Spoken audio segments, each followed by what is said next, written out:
Hai, namaku adalah Vinza Pragma.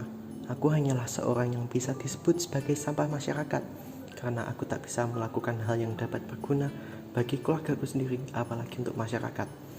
Tetapi pada satu hari, aku merasa bosan dan kehampaan menyelimutiku. Dalam keadaanku yang seperti itu, ada temanku yang menelponku untuk diajak ke rumahnya. Dia bernama Raffi. Aku diajaknya ke rumahnya untuk menemaninya memasak, sekalian memamerkan skill memasaknya. Dan saat aku di rumahnya, ditunjukkanlah skill memasaknya. Tapi karena aku merasa bosan, aku pun berinisiatif untuk membantunya. Dia menerimanya dengan senang. Dan saat itulah aku menemukan hal yang dapat menghilangkan kehampaanku saat ini. Aku merasa senang ketika memperkirakan ukuran ketika memotong bahan masakan, juga mengolah bahan-bahan masakan yang ada agar membuat makanan jadi lebih nikmat.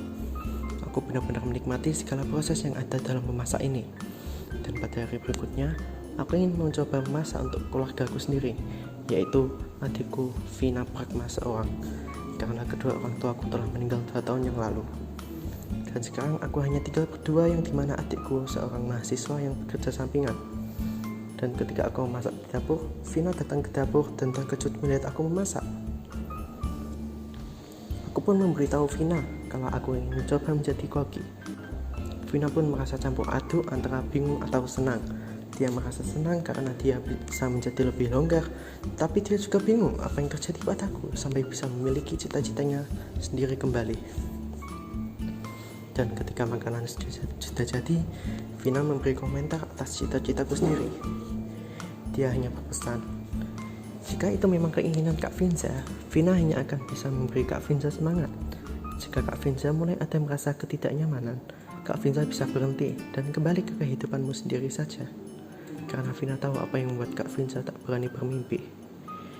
Vina benar-benar senang jika kakak sudah mulai bisa bermimpi.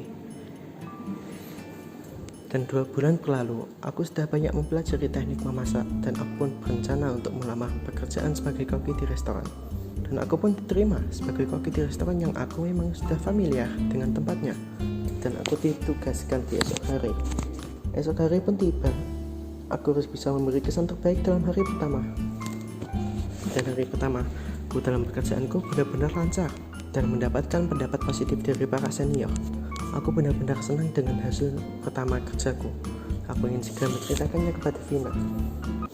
Tetapi aku melakukan kesalahan yang bodoh. Saking kiranya aku ingin pulang dan segera bertemu Vina, aku tidak memperhatikan jalan penyeberangan, dan saat itu pun aku tertabrak oleh mobil yang berkecepatan tinggi. Aku terpental dan tergeletak di tengah jalan dengan darah dari kepaling bercucuran. Aku merasa begitu dingin, pandangan benar-benar kabur. Aku kehilangan perjuanganku hanya karena kecerobohanku. Di saat aku diambang dalam ketidaksadaran, aku mendengar suara Vina memanggilku. Aku tidak mau Vina melihatku dengan keadaan seperti ini. Tetapi aku tidak bisa apa-apa, bahkan untuk berusaha memperjelas penglihatan pun sangat susah.